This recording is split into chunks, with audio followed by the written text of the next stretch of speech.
The system log was clear. No one had badged into sublevel 4 for 6 years. So why was I staring at a cup of coffee that was still steaming? I had been working the night shift as an IT technician for 6 months. The building was a brutalist concrete monolith on the edge of the city, built in the late 80s, designed to store archival data for corporate clients who were legally obligated to keep records they would never actually look at. My shift ran from 11 at night to 7 in the morning. During those 8 hours, the entire building held exactly 2 people. Me, in the primary control room on the ground floor, and Marcus, the security guard who practically lived behind the front lobby desk and never moved from it. The work was aggressively boring. The air was filtered and chilled to a precise 65 degrees at all times. The only sound was the continuous industrial roar of thousands of cooling fans. I watched movies on my phone. I reset tripped breakers. I drank bad coffee from the break room 2 floors up. It was safe. It was predictable. It was the kind of job where nothing ever happened, until the night the system flagged an anomalous network ping originating from sublevel 4. Before I went down, I pulled up the access log out of habit. The last recorded entry was November 14th, 2018. I sat with that for a moment, then grabbed my key card and took the elevator. The descent alone took nearly 2 minutes. When the heavy steel doors finally slid open, the cold hit me first. That same recycled, sterile air, scrubbed clean of any human smell. Sublevel 4 was different from the floors above. It housed decommissioned mainframe hardware, massive metal cabinets standing in long, silent rows, like something out of a Cold War military installation. The lighting was motion-activated. When I stepped off the elevator, the first 50 feet of the central aisle lit up with a harsh, fluorescent buzz. Everything beyond that radius stayed completely dark. I walked slowly, my rubber soles squeaking against the anti-static floor tiles. I counted the aisle markers as I passed them. Alpha 5, Alpha 6. I reached Alpha 7 and stopped. There was a white styrofoam cup sitting on the edge of the server rack. A thin thread of steam was rising from the drinking hole, curling and dissolving into the cold air above it. My first instinct was not fear. It was confusion. A deep, disorienting confusion. The kind your brain produces when it encounters something that simply should not exist. I ran through the possibilities immediately. Marcus didn't have clearance for this level, and the elevator logs would have caught him anyway. The day shift had ended 16 hours ago. A cup of coffee does not stay hot for 16 hours in a 65-degree room. I reached out and pressed my fingers against the side of the cup. It was scalding. The heat pushed back against my cold skin with an immediacy that was almost aggressive, a physical fact that my brain could not rationalize away. My heart rate shifted. I took a slow step backward and looked down the length of the dark corridor ahead of me. The motion sensors had not triggered anywhere beyond my immediate position. The lights were off in every direction past the bubble of fluorescence surrounding me. If someone had just placed this cup here seconds ago, they were still in this room, and they had moved through this entire space without activating a single sensor. I called out. My voice disappeared into the dark the moment it left my mouth, swallowed by the sheer volume of the room. Only the distant hum of the ventilation system answered. I made my decision without thinking about it very hard. I turned around and walked back toward the elevator. Not running. I told myself I was not running. But my pace was stiff and deliberate, faster than it should have been. Behind me, the timed lights began shutting off in sequence. Click. Darkness. Click. Darkness. The sound of my own footsteps felt too loud. When I reached the elevator lobby, I jammed the call button with my thumb and held it down. The display above the doors showed the car was on the ground floor. It began its slow descent. 3, 2, 1. B1, B2. I kept my eyes on the dark end of the hallway. Then I heard it. Not the ventilation. Not the hum of machinery. It was the sharp, grinding scrape of a heavy metal cabinet door being dragged open, coming from somewhere deep in the darkness, well beyond the reach of the light.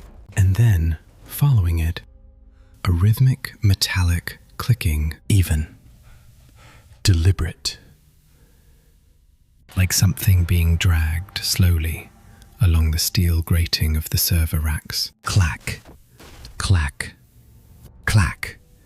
It was moving toward me. I pressed the call button again. My breathing had gone shallow.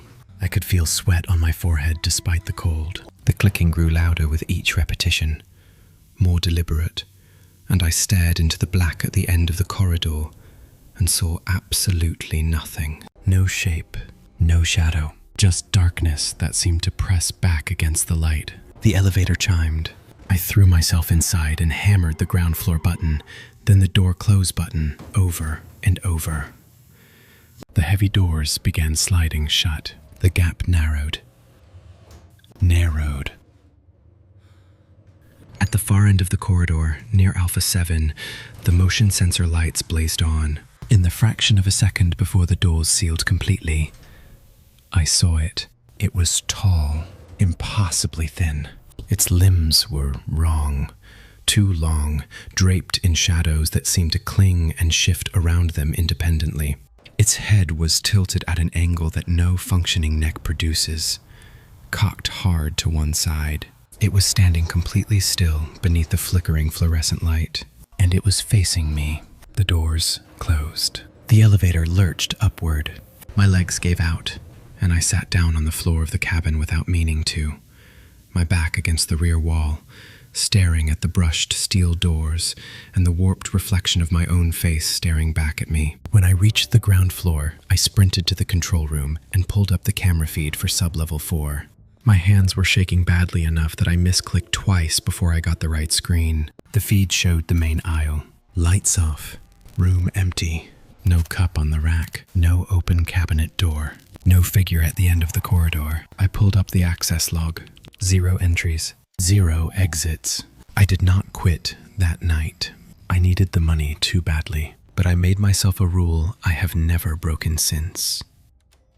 I do not go back down to sub-level 4. Not for any network diagnostic. Not for any error the system throws.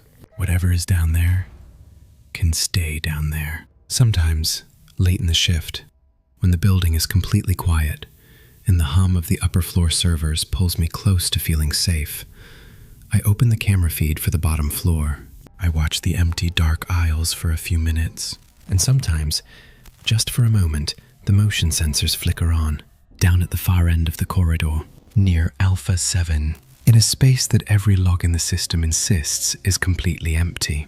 Then they shut off again, and I close the feed, and I go back to watching my movie.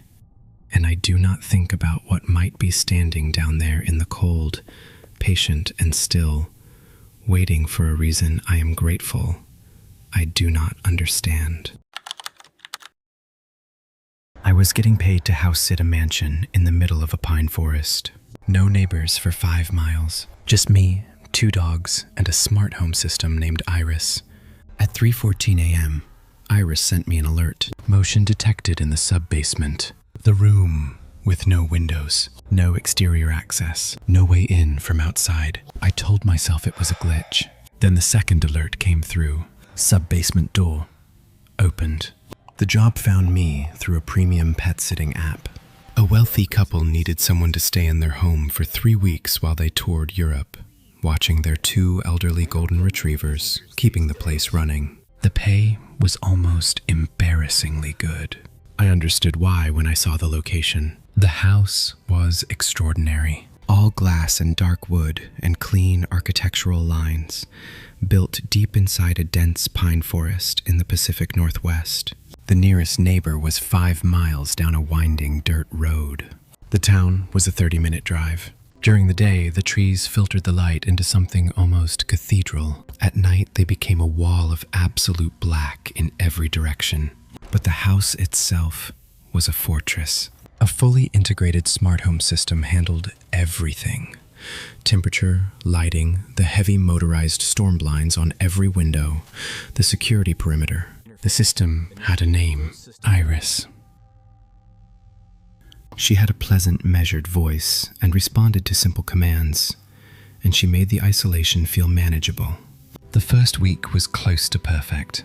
I hiked with the dogs in the mornings, read by the fireplace in the evenings, and fell asleep to the sound of wind moving through the pines. I stopped thinking about how far away everything was. The 8th night, the weather changed. A storm came in hard and fast, the kind that felt personal, that rattled the floor-to-ceiling windows and sent the pines thrashing against each other in the dark. I locked every door, let Iris lower the metal storm blinds across all the glass, and settled into the master bedroom with both dogs curled on the rug at the foot of the bed. The storm was loud, but the house held it at a distance. I fell asleep around midnight. At 3:14 a.m., my phone lit up the ceiling. The notification was from the home security app. Alert. Motion detected in the sub-basement. I sat up and read it twice. The sub-basement was a climate-controlled wine cellar and storage area directly below the main floor. The homeowners had mentioned it once at the start, told me I had no reason to go down there, and I hadn't. No windows, no exterior access, completely sealed. I remember thinking at the time that it was an odd thing to emphasize. I told myself it was the storm interfering with the sensors. I told myself it was a rat. I put the phone face down on the nightstand and lay back down and listened to the wind for 10 minutes, trying to slow my breathing. Then the phone buzzed again. Alert. Motion detected in the sub-basement. Alert. Sub-basement door opened. I sat up and did not move for a long moment. A rat cannot turn a doorknob. A sensor malfunction does not open a door. I worked through every other explanation I could construct, methodically, the way you do when your mind is trying to protect you from the thing it already knows. The house was locked. The perimeter alarm was active. If anyone had broken in from outside, every siren in the building would be running. The only way someone could be opening the sub-basement door was if they had been inside the house before the alarm was set. The dogs were still asleep. That bothered me more than anything else. That they hadn't heard anything, hadn't reacted. I got out of bed slowly and went to the bedroom door and pressed my ear against it. The house beyond was completely silent behind the noise of the storm. I opened the security app on my phone and pulled up the internal camera feeds. The loading screen spun for what felt like a full minute. When the feeds came up, I tapped the camera labeled Basement Stairs, Night Vision. Green, gray. A long, narrow staircase descending to a heavy door. The door at the bottom was standing wide open. I watched that feed for 5 full minutes without blinking. Nothing moved. The frame was perfectly still. No shadow shifted. No shape appeared in the rectangle of darkness beyond the open door. Eventually, I made the decision I already knew I was going to make. I couldn't stay in the bedroom and let the paranoia build. I had to go look. I took the heavy metal flashlight from the nightstand and gripped it in both hands. I unlocked the bedroom door and stepped out into the living room. The house felt completely different in the dark. The clean, modern lines that had seemed elegant during the day now felt sharp and hostile. Every corner a potential blind spot, every recessed shadow a place where something could be standing and waiting. I moved on bare feet, stepping slowly on the cold hardwood to keep silent. I reached the hallway that led to the basement. The door at the top of the stairs was closed. I pressed my palm flat against it. The wood was noticeably colder than the air around it. I breathed in once, gripped the handle, and pulled it open. I shone the flashlight beam straight down the stairwell. At the bottom of the stairs, the sub-basement door was closed. I stood there and looked at it for a long time. 3 minutes ago, on the camera feed, it had been open. I pulled out my phone with my free hand and checked the live feed again. The app still showed the door open, wide open. The same gaping black rectangle I had been staring at for the past 5 minutes. But my own eyes, looking down the physical staircase in real time, saw it firmly shut, completely closed. No gap. No movement. Before I could find a way to explain this to myself, every speaker in the house crackled simultaneously. Static first, then Iris. Her voice was wrong. The same voice I had been hearing for 8 days. Measured, pleasant, a little formal, but played back at half speed. The pitch dragged down into something that didn't sound like a system and didn't sound like a person. Welcome. Home. Welcome. Home. Welcome. Home. The phrase repeated without pause, looping through every room, bouncing off the high ceilings. At the same moment, I heard the motors, all of them at once. Every motorized storm blind in the house beginning to retract, rolling upward in unison, the whine of the mechanisms rising over the sound of Iris's voice, exposing every massive pane of glass to the storm outside. Lightning hit. The entire living room strobed white for half a second. Long enough. In a reflection of the glass window directly across the room, the floor-to-ceiling pane that looked out into the pine forest, I saw the hallway behind me, and I saw what was standing at the far end of it. A figure. Completely still. Pale grayish skin. Limbs too long and angled wrong. Its head tilted all the way back, facing the ceiling. I did not turn around. Every instinct I had collapsed into a single impulse, and I ran. I crossed the living room in 4 steps, hit the electronic lock on the front door with my palm, tore it open, and threw myself out into the storm. The rain was freezing and the driveway was flooded and I was barefoot, but I did not slow down. The dogs came with me. I heard them behind me barking hard, their nails on the hardwood and then their paws in the mud. I ran until I reached my car parked halfway down the access road. I got the dogs in the back seat, got myself behind the wheel, and drove. I didn't know where I was going for the first 20 minutes. I just drove toward light. I ended up at a diner in the nearest town. I sat in a booth soaking wet and shaking, and stared at the security app on my phone. The house had lost power. The camera feeds were down, but the motion sensors were still running on battery backup, still logging, still sending alerts every 30 seconds. Alert. Motion detected in master bedroom. Alert. Motion detected in living room. Alert. Motion detected in hallway. Alert. Motion detected at front door. It was moving through the entire house, room to room. Methodically. The way you search a space when you're looking for something that was just there. I sat in that diner booth until sunrise, with a cup of coffee I never drank, watching the notifications come in. And I thought about the sub-basement door, how it had been open on the camera and closed on the stairs, how Iris had said, "Welcome home," like a greeting pointed at someone specific, how the dogs had slept through all of it until the moment I ran. I never went back. I called the homeowners from the parking lot of the diner at 7 in the morning and told them there had been a security issue and that I was not returning to the property. I did not explain further. I don't think they would have believed me if I had. 3 weeks later, out of a compulsion I still don't fully understand, I checked the app one final time. The motion sensor log had continued updating on battery power for 11 days after I left, before the backup finally died. The alerts had never stopped. Not once. For 11 days, something had been moving through every room of that house, searching, waiting. The last notification in the log, time-stamped 4 hours before the battery failed, was from the sub-basement. Alert. Sub-basement door opened. Whatever had been inside the house had finally gone back to where it came from. Or it had found a way out.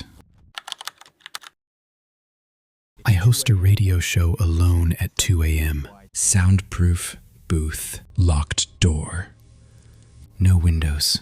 A caller told me the exact color of the coffee stain behind my filing cabinet. The one I made 3 weeks ago. The one no living person had ever seen. Then the voice stopped coming through the phone. I worked the overnight shift at KDUS 1040 AM, an independent radio station sitting in the middle of a cornfield in West Texas. Not near a cornfield, in one. The nearest town was a 20-minute drive down a dead straight highway. The transmitter tower rose above the building like a metal skeleton against the flat sky. My show ran midnight to 6 in the morning. Local news, public domain jazz records, and open phones for anyone awake enough to call in. I arrived alone, locked myself inside the broadcast booth, and stayed locked inside until the morning crew showed up to relieve me. The booth was a small windowless room, maybe 12 feet square, lined floor to ceiling with acoustic foam. Heavy door with a rubber seal around the frame. Once that door closed, you genuinely could not hear anything from the outside world. No wind, no traffic, nothing. Just the low electrical hum of the mixing board and whatever came through your headphones. I had worked that shift for 2 years. I knew every sound that room made. It was a Tuesday, 2:45 a.m., dead summer heat. The kind that sits on the plains long after dark and doesn't move. I was midway through a monologue about a county zoning dispute, the kind of content that kept exactly the right number of people listening, when the call-in line lit up, red bulb flashing on the console. I was glad for the interruption. I slid the fader, punched the line, leaned into the mic. "You're on the air with the Night Owl. What's on your mind tonight?" Static. Not the thin, clean static of a weak signal. Something denser than that. Layered, almost textured, like the sound of water running over itself, or a crowd of people whispering just below the threshold of comprehension. I adjusted my headphones and tried again. "Caller, you're live. Go ahead." The static cut out. In its place, a clicking sound. Slow, metronomic. Tick. Tick. Tick. And then a voice. Male. Dry. Completely flat in affect. The way someone sounds when they are reading from a list of facts they feel nothing about. "The red light above the door is burned out," the voice said. I stopped. My hand hovered over the drop button. I turned and looked at the door behind me. The on-air sign above it was lit, same as always. But the caller wasn't talking about that. Next to the on-air sign was a smaller indicator bulb, an old security light tied to the hallway motion sensors. It had been dead for at least a week. I'd noticed it when I came in that night. I hadn't mentioned it to anyone, hadn't filed a maintenance request, hadn't thought about it again until this moment. No one outside this room could see that bulb. The door had no exterior window. The blinds on the small interior glass panel were fully drawn. I kept my voice controlled. Sharp eye for station maintenance. "Anything else on your mind tonight?" "The carpet in the corner behind the filing cabinet," the voice continued. Same flat tone, no acknowledgement of what I'd said. "Is stained with coffee. It happened on a Thursday." I turned my chair around slowly. In the back corner of the booth, mostly hidden behind a rusted filing cabinet full of old vinyl records, was a dark, circular stain on the orange carpet. I had knocked my thermos off the edge of the console 3 weeks ago. A Thursday night. I had blotted it with paper towels and pushed the cabinet in front of it, and never mentioned it to anyone because it wasn't worth mentioning. The booth had no cameras, no windows. The walls were solid foam over concrete. There was no mechanism by which another human being could know this detail. My mouth dried out completely. I looked around the room, systematically, corner to corner, the way you do when your brain is trying to find the rational explanation before the irrational one takes hold. Foam tiles intact, no gaps, no visible hardware, nothing. "Who are you?" I said, and my radio voice was entirely gone. "How do you know that?" 3 seconds of silence. The kind of silence a soundproof room produces that has actual weight to it, that presses against your eardrums. I could hear my own pulse.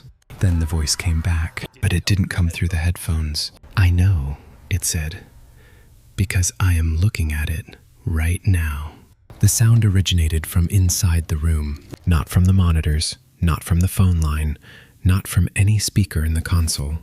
It came from above me and slightly behind, from the direction of the ceiling, from inside the room itself. I pulled my headphones off and stood up fast enough that my chair rolled back and hit the filing cabinet. I looked up.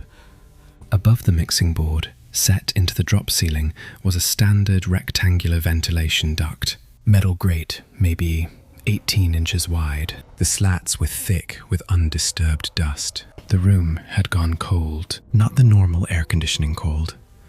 Something different, something that landed on my skin wrong. I stood there, and I stared at the vent, and I did not move, and I did not breathe. From somewhere inside the ductwork, I heard fabric move against sheet metal. A slow, careful shift in weight. The sound of something repositioning itself in a confined space. The way a person moves when they've been still for a long time and need to adjust. Then the voice again. No phone. No electronics. Direct. From inside the vent. You dropped your pen. I looked down. My ballpoint pen was on the floor next to the wheel of the overturned chair. I hadn't noticed dropping it. I hadn't felt it leave my hand. I didn't think after that. I crossed the room in 2 steps, grabbed the door handle, and wrenched it open. I ran the full length of the hallway under the red emergency lights and hit the crash bar on the back exit and kept running across the gravel lot to my car. I drove 20 miles before I stopped at a gas station on the highway. Every light on inside, engine still running. I sat there with my hands on the wheel and my body shaking in the heat. I turned the car radio on, tuned it to 1040. The station was still broadcasting, not dead air. Not the automated filler that kicks in when a host goes silent. Through the AM static, I heard the interior of my booth, the hum of the board, the small sounds the room makes that I had learned to stop hearing. And then I heard a voice reading my script. The exact notes I had been working from. The zoning story. The pauses in the right places, the breath patterns I developed over 2 years of overnight radio. It wasn't my voice. It was a copy of my voice. Close enough that someone half listening wouldn't catch the difference. But I had heard my own recordings enough times to know. The pitch was right. The cadence was right. Something underneath it was not. I emailed my resignation at 7 in the morning and did not return to the station. My manager called me twice, furious. Told me the broadcast had run clean all the way until the morning crew arrived, that nothing had seemed wrong, that whatever I was claiming had happened had left no evidence. I know what I heard. I know what came through that vent. Whatever climbed into that ductwork hadn't just been watching me. It had been studying me.